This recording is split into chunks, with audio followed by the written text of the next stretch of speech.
Hello everyone, welcome to my channel. আমি মন। এখন বাজে সকাল 6টা। এখন থেকে আমি আমার ব্লগটা শুরু করছি। আজকে বাইরে কিন্তু খুব একটা এখনও পর্যন্ত রোদ ওঠেনি। এখন আমি ঘরে চলে এসেছি। এখন বাজে 6টা 10। জিয়ার পাপা কিন্তু ঘুমাচ্ছে, আর আমি এদিকে চলে গেছি রান্নাঘরে। প্রথমে আমি মাছটা বের করে মাছের মধ্যে জল দিয়ে রাখবো যাতে বরফটা কেটে যায়। তারপর আমি কাটাকাটিগুলো করে নেব, তারপর রান্না বসিয়ে দেব।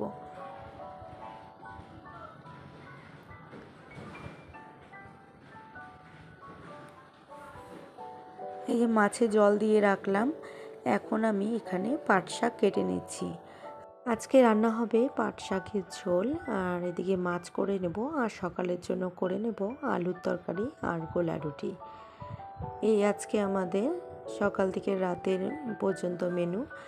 আর এদিকে রান্নাগুলো কিন্তু আমার হয়ে গেছে, খুব তাড়াতাড়ি রান্নাগুলো করে নিলাম। এদিকে পাট শাকের ঝোল, এদিকে মাছের ঝোল হয়ে গেছে, আর নেড়ে দেখালাম না। এদিকে আলুর তরকারি, আর এদিকে কিন্তু আমি ঝটপট এদিকে গোলা রুটিটা বানিয়ে নিচ্ছি, কারণ আজকে এক জায়গায় যাব, এই জন্য তাড়াতাড়ি করে নিলাম। যে জিয়াকে দুধ খাইয়ে দিলাম, আর এই যে বিছানা পাটি কিচ্ছু তোলা হয়নি। আজকে মাম্মামের ভ্যাকসিন আছে, তাই যাচ্ছি। আর রান্নাবান্না মোটামুটি হয়ে গেছে, এসে শুধু ওর খাওয়ারটা করব আর আমাদের ভাত করব, ব্যাস, তাহলে রান্নাবান্না হয়ে যাবে। এদিকে রেডি হয়ে গেছি আমরা ভ্যাকসিনের জন্য। ও যাচ্ছে, আমরা ঘুরতে যাচ্ছি বলেছি, খুব খুশি হয়েছে। মা, ঘুরতে যাবো আমরা, চলো। ও ঘুমিয়েছিল, ওকে ডেকে তুলছি আর কি, এর জন্য ঘুমটা পুরো হয়নি। চলো বাবা, তাহলে এসে দেখা হচ্ছে পরে। আমরা ভ্যাকসিনের জন্য বেরিয়ে পড়েছি। এখন বাজে 9:15 মতো।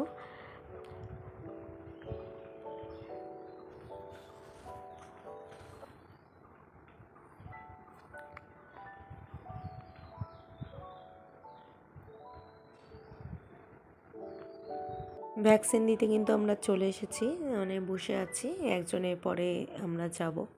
আর এদিকে জিয়া ছোট ছোট বাচ্চাদের দেখে কিন্তু খুব খুশি হয়েছে, বারবার দেখছে, হাসছে, হাততালি দিচ্ছে। আর এদিকে আমরা চলে এসেছি, এখন বাজে 10টা। এখন ঘরটা পরিষ্কার করে নেব। জিয়ার পাপার কোলে আছে। এখন আমি ঘরটা একটু গুছিয়ে নিচ্ছি, আর বিছানার চাদরটা আমি চেঞ্জ করে নিচ্ছি। এই যে বিছানা তোলা হয়ে গেছে, ঘরটা মোটামুটি গুছিয়ে নিলাম। এখন আমরা খেতে বসেছি, কারণ খুব খিদে পেয়ে গেছিলো। এক থালায় দুজনেরটা নিয়ে নিয়েছি, দুজনে একসাথে খেয়ে নিচ্ছি। আর জিয়া এদিকে কোলে বসে আছে।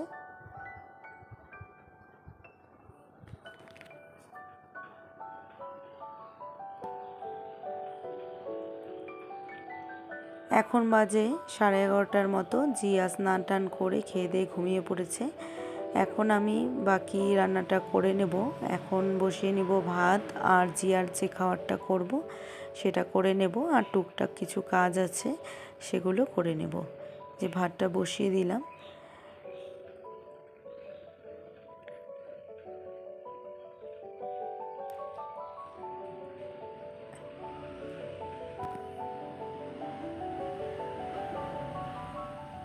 আর এদিকে প্রেশার কুকারে বসিয়ে দিলাম জিয়ার খাবারটা, খিচুড়িটা বসিয়ে দিয়েছি। জিয়া এখনও পর্যন্ত ঘুমিয়ে আছে। আমি একটু বারান্দাটা পরিষ্কার করে নিচ্ছি, কারণ খুবই বাজে অবস্থা বারান্দাটা। ওই যে জুতার যে কাপড়ের র্যাকটা, সেটার উপরে অনেক হাবিজাবি ছিল, যার জন্য র্যাকটা কিন্তু মানে বেঁকে গেছিলো। সেই উপর থেকে সব কিছু সরিয়ে নিলাম, আর ভালো মতো বারান্দাটা পরিষ্কার করে মুছে নিলাম। এদিকে জিয়ার খাবারটা কিন্তু হয়ে গেছে, ডিমও সেদ্ধ করে রেখেছি। ঘুমাক। এদিকে যে জিয়ার পাপার জন্য শশা কেটেছি, এটা জিয়ার পাপাকে দিয়ে আসি।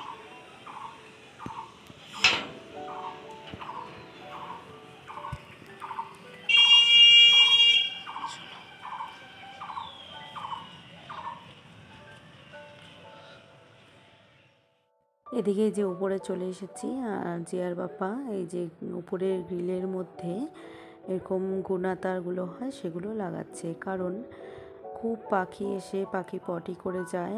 আর এখানে যেহেতু কাঁচ লাগানো আছে জানলার মধ্যে, সেহেতু কাচের মধ্যে পাখি নিজেকে দেখেই খালি ঠুকরাতে থাকে। আর সারা দিন সকাল বিকাল সারা দিন তাই করতে থাকে।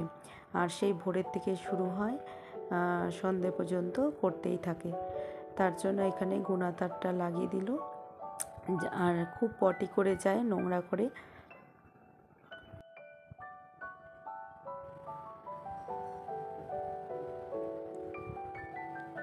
এখন আবার অনেকক্ষণ পর এলাম, এখন সন্ধে 7টা বাজে।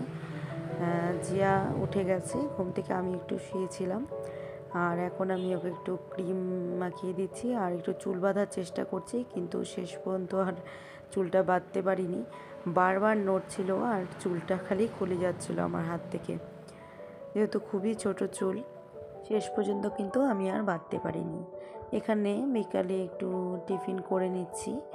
এখন বিকেল না, এখন প্রায় বাজে 8:30টার মতো। একটু ডিম টোস্ট করে নিচ্ছি, কারণ জিয়ার পাপা খাবে বললো, আমাদের জন্য করছি। এদিকে জিয়ার কিন্তু অনেকগুলো, পয়লা বৈশাখে কিন্তু অনেকগুলো জামা হয়ে গেছে। এই দুটো জামা আমরা নিয়ে এসেছিলাম পয়লা বৈশাখের জন্য, জিয়ার পাপা দিয়েছে। আর এদিকেরটা দিয়েছে হচ্ছে ওর পিপি, আর ডান দিকেরটা দিয়েছে হচ্ছে ওর জেঠি।